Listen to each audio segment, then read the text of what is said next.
How do you promote your business right now? How does it get done? How in touch with people who buy your food are you? How frequent is that contact? Do you really ask them questions about what you do? Do you really welcome their feedback? When you think about the big picture, where we are economically as a country, as a region, as a county, wherever you live, what's the forecast? And how are you going to fit into that? How do you see yourself in a couple of years down the road economically? Are you going to be at the whim of the larger economy, or can you actually sort of set your sail and blow yourself toward the wind, if you will?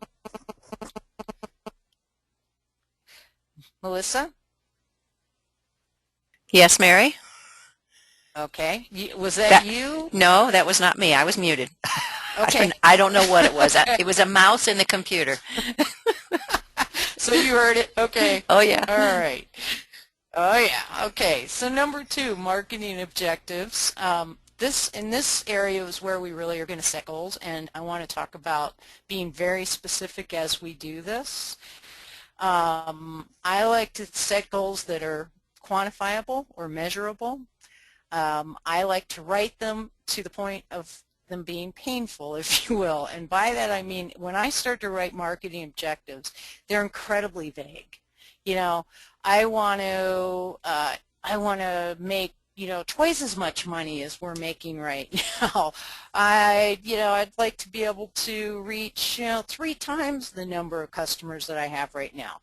Well, that all sounds really good, except it's not really measurable unless I know exactly what I'm making right now and exactly how many customers I have right now. And the other thing I want to point out too, though, is that these goals, while they should be clear and while they should be measurable, they should also always be ones that we're willing to change. Several years ago, I decided that in order to increase the amount of income that we had on the farm, we were going to start a new type of CSA. And we had done the traditional vegetable CSA. I guess one difference was that made us unique in our area was that we delivered to people's homes. We felt that was important in terms of decreasing the food miles. And we were also aiming for a very targeted part of our market, which was that busy couple where both people are out working. We didn't want them to have to take the time to come and pick the food up. We were trying to get to people who we knew wanted to support local food, but it had to be convenient for them. So that's always been who we've targeted. That's always been our little niche. We started a year-round CSA, in part because I was constantly being asked, I always love to tell the story that I had a phone call one night from someone about 9:30 at night. It was a woman's voice, and she said, "I want to know where to get the good stuff." And I didn't introduce herself to me, didn't say hello. I didn't recognize the phone number, and I said, "Excuse me? Who is this? What are we talking about here?" She said, "I want to know where you get the good meat. I know you don't go to Winco to buy your meat." And I started laughing with her. She finally told me who she was. Well, she was a friend of a friend. And what she wanted to know was where could she get half of a pig? Where do I get the good chickens? Where do I get the local meat that's, well raised? And at that time, there weren't that many really visible meat producers in the area. And I mean at that time, back in the olden days of 4 years ago. Now when you go to our local markets, our local farmers markets, there's a lot of meat producers, but even 5 years ago, there really weren't that many. So most of us in Treasure Valley, when we wanted good local meat or good local poultry, we had to buy it in bulk. We'd have to go to a farmer and say, "I need 12 chickens," or "I'm going to want 25 chickens for the year," or "I'm going to want, half a side of beef or a quarter, or I want a half a lamb," or something like that. So I started thinking about that, and I thought, there's a couple problems with that model. One is that it forces everybody who wants to support local food to own a freezer, which seems environmentally unsustainable to me. It also is an incredible outlay of cash, as anyone knows who's ever bought, a pig for the year for their family knows. If you're buying a hog, you're going to spend hundreds and hundreds of dollars. So we wanted to come up with a new CSA that would allow us to do a couple of things. It would allow us to serve that customer who could keep their small freezer above their refrigerator and refill it, constantly restocking it every month instead of having to own a separate freezer so that they could support the local food movement. We wanted to work with other growers, and I'll talk more about that in a little bit. So when I talk about our clear objectives here, we created this next level CSA, very cleverly titled that, to appeal to the people who we thought would support us, who were ready to go to the next level. So when we started out, we wanted to sell 25 subscriptions, and we did. And then the next year we thought we could double that. We couldn't. So we knocked it down to 30 because we really didn't have the resources to be able to do that.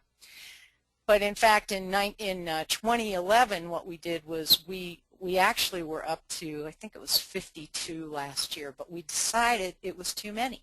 So we actually decreased our numbers for 2012, and we reached our 35 pretty quickly, and it really wasn't very difficult to do that.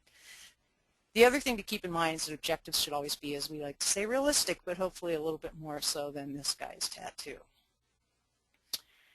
Chronological. You saw earlier there when I said, how we wanted to grow our CSA year by year. You should be thinking that way. Don't just throw a number there against the wall and hope it sticks. When are you going to grow to that size? How long will it take you to get to your optimal goal? And I think realistically, it's rarely going to happen within a year. Not with most of us. It's going to take several years to get to where we want to be, sometimes decades. Third part of a marketing plan is our actual marketing strategies, where we lay out how we're going to go about achieving our goals. What is it we're going to produce? How are we going to promote? Are we going to use social media? Are we going to buy advertising? Are we going to pay someone to do the promotion for us? Are we going to send out mailers, postcards? Are we going to support local public radio so that our name is put on public radio every day, several times a day? Are we possibly willing to shoot a television commercial? It sounds crazy, but guess what? Sometimes you can do that for relatively cheap and reach a heck of a lot of people. You want to think clearly about who your competition is and how you're going to beat the competition. And I really don't love that kind of language of beating my competition, but the truth of the matter is that I want all of the farmers in my area to succeed, all of us, but I want to succeed myself first. And that's where I've got to put my focus, is on our farm first. So I know that there are people out there who do what I do. How can I do what I do better than they do? Maybe I can't, but maybe I can reach a part of the audience or part of the target market that they can't reach. If that's true, how do I go about that? I told you earlier when I was thinking about starting our CSA, I was thinking, okay, there are other CSA farms. How am I really going to differentiate my peppers and tomatoes from theirs? You know what? I really can't. The truth of the matter is we all grow good tomatoes, we all grow good peppers, we all grow beautiful lettuce. But I did think not so much about how the food could be different, but who was not being served. And so that's who I went after. Fourth part of a marketing plan involves budgets. Budgets. Back to what Craig talked about several weeks ago. Seems like a long time ago now, but Craig did a beautiful job of talking about how to do budgeting.